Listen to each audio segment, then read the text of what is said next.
Hello बच्चों, कैसे हैं आप सब। मैं आशा करता हूं कि आप सब अच्छे होंगे। हमारे यूट्यूब चैनल एजुकेशन मिनिस्टर पर मैं आप सभी का स्वागत करता हूं।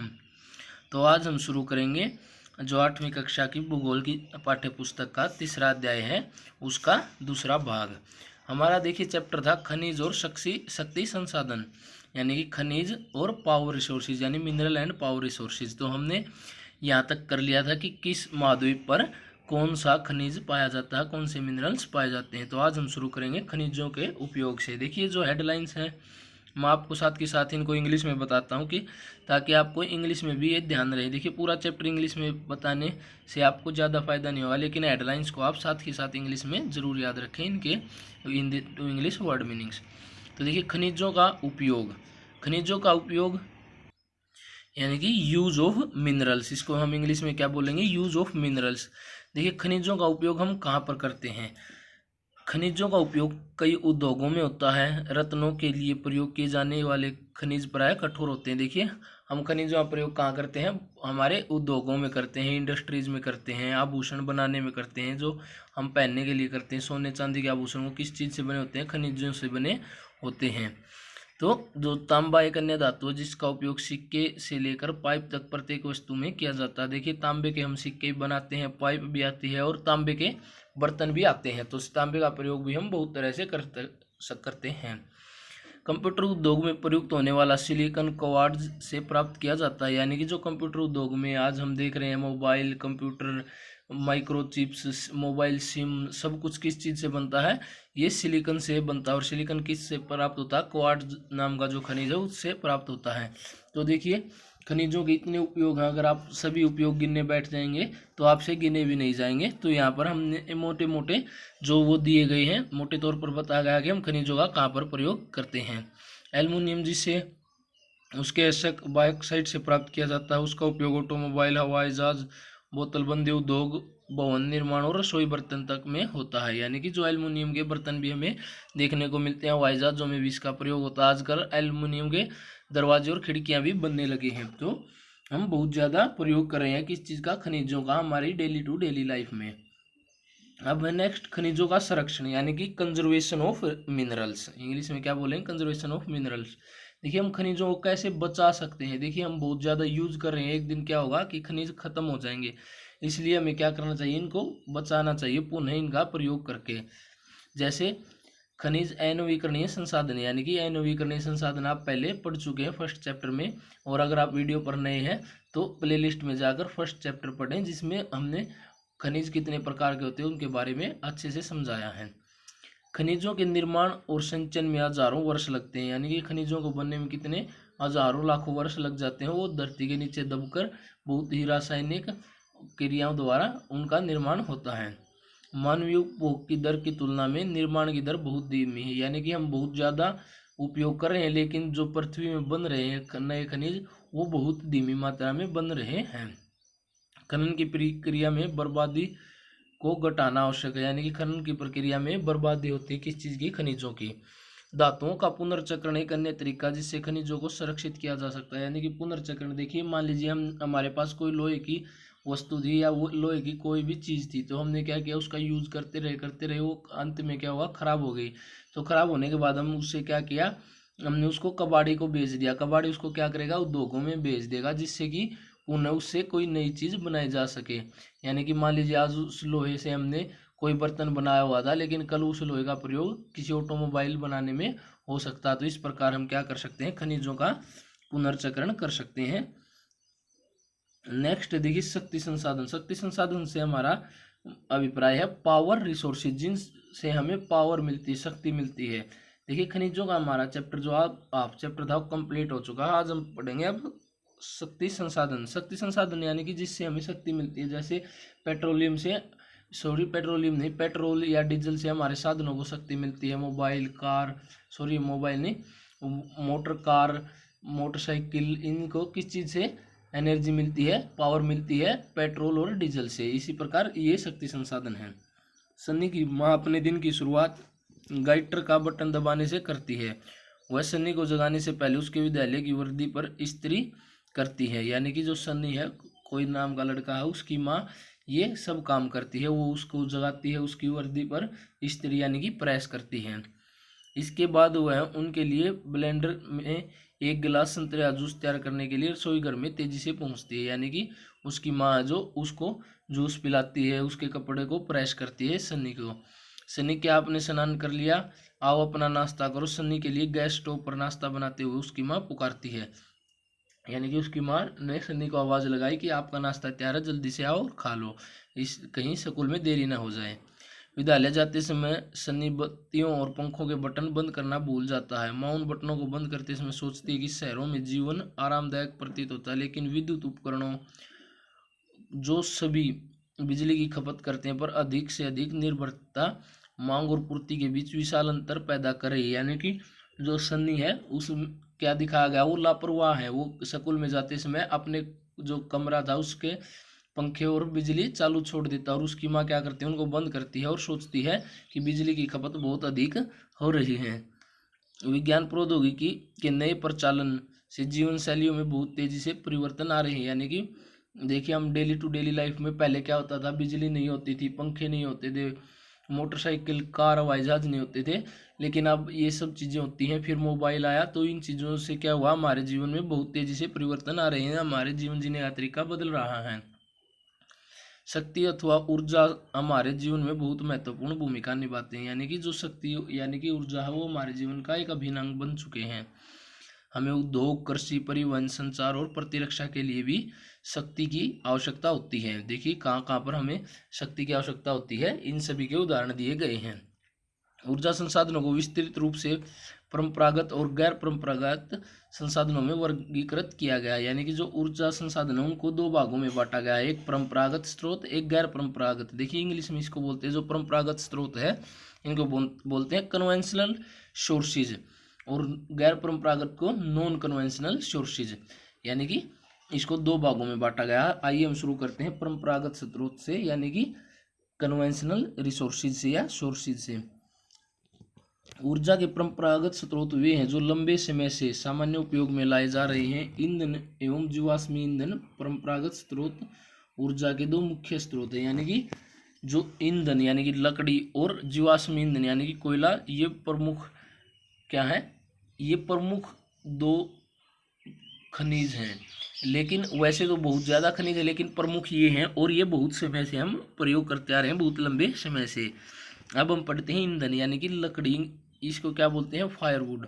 इसका उपयोग पकाने और ऊष्मा प्राप्त करने के लिए व्यापक रूप से होता है। यानी पकाने यानी कि खाना पकाने के लिए, और ऊष्मा यानी कि जो ठंडे इलाके होते हैं या जब हमारे इलाकों में सर्दी होती है तो हम लकड़ी को जलाकर उससे क्या करते हैं, ऊष्मा लेते हैं, गर्मी लेते हैं। हमारे देश में ग्रामीणों द्वारा उपयोग की गई 50% से अधिक ऊर्जा ईंधन से प्राप्त होती है। यानी कि गाँवों में लकड़ी का ज़्यादा प्रयोग होता है, शहरों में घरेलू गैस एलपीजी गैस का ज़्यादा प्रयोग होता है, लेकिन गांव में अभी भी लकड़ी का ज़्यादा प्रयोग किया जाता है। देखिए यहाँ पर ऊर्जा के जो परंपरागत स्रोत हैं उनके लाभ और हानियाँ बताई गई हैं। इस डायग्राम को आप अच्छे से पढ़ें। अब हम आगे पढ़ते हैं।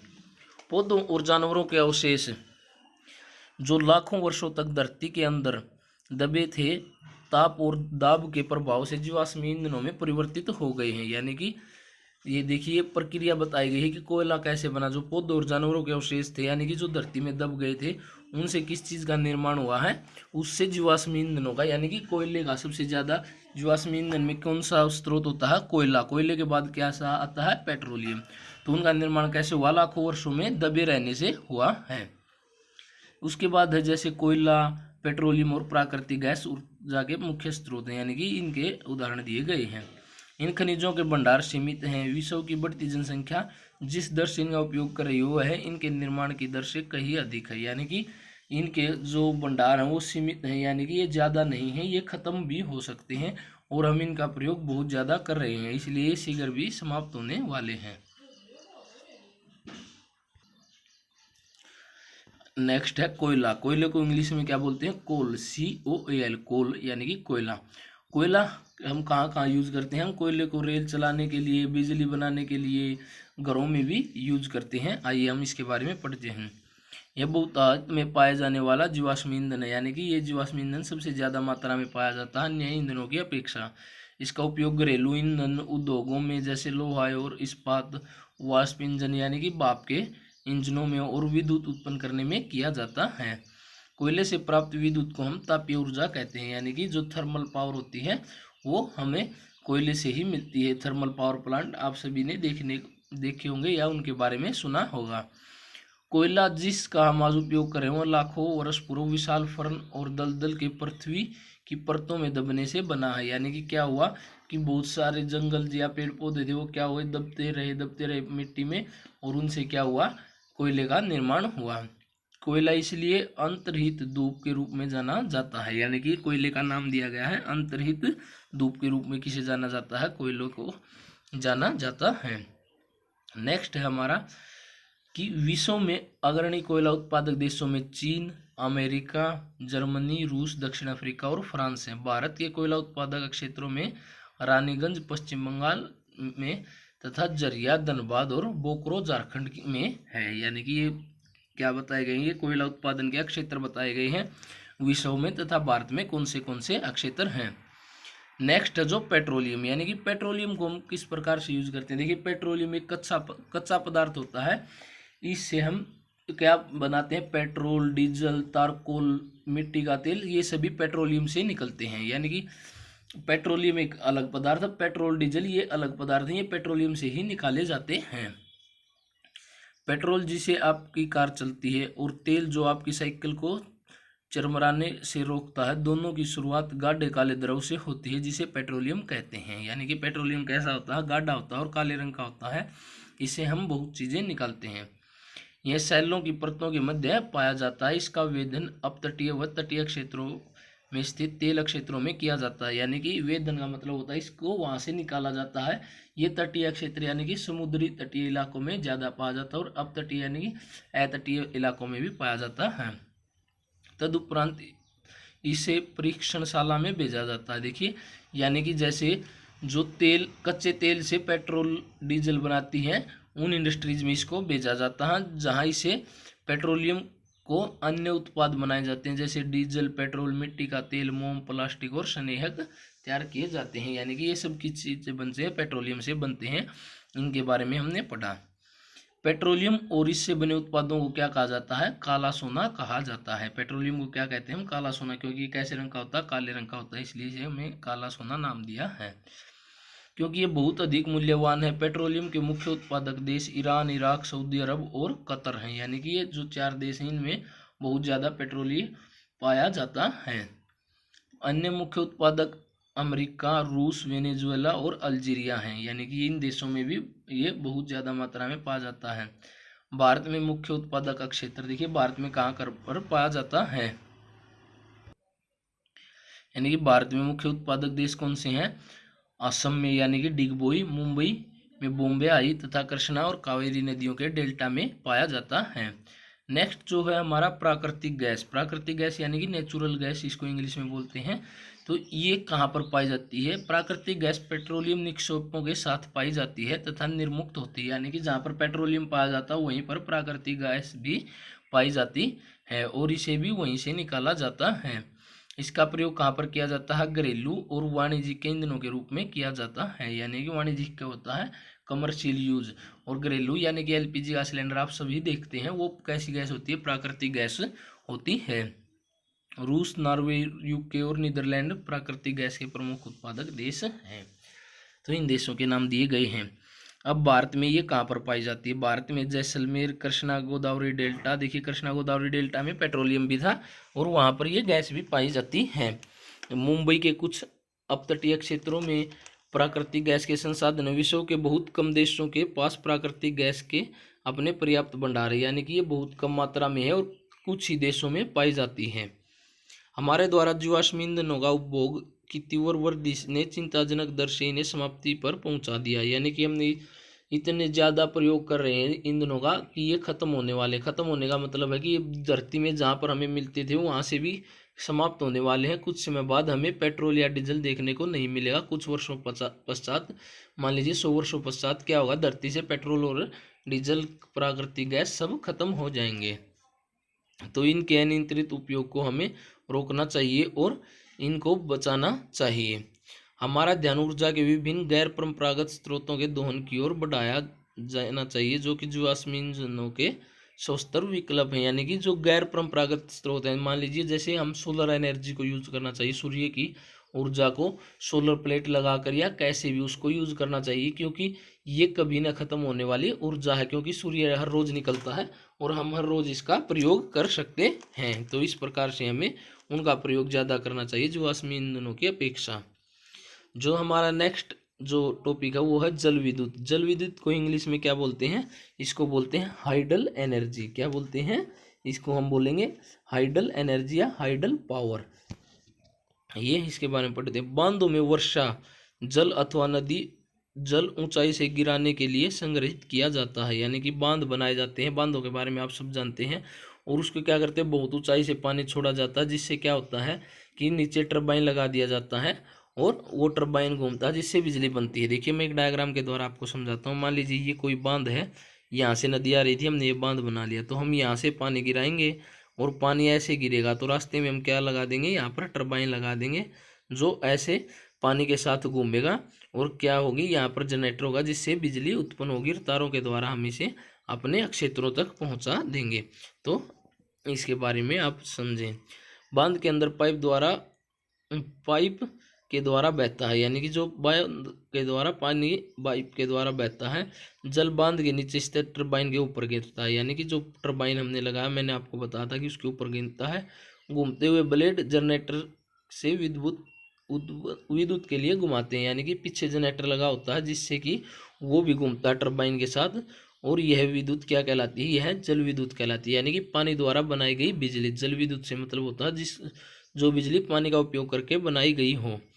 विद्युत उत्पन्न करने के बाद जो जल बहता है, इसका उपयोग कृषि में किया जाता है। विश्व की ऊर्जा का 1/4 हिस्सा जल विद्युत से उत्पन्न होता है, यानी कि जल विद्युत का हम बहुत ज़्यादा प्रयोग करते हैं। और हमारा जो विश्व हो उसके सारी बिजली का 1/4 हिस्सा, मान लीजिए हम 100 वाट उत्पन्न करते हैं पूरे विश्व में, मान के चलिए, तो 25 वाट कहाँ से उत्पन्न करते हैं? हम जल विद्युत द्वारा उत्पन्न करते हैं।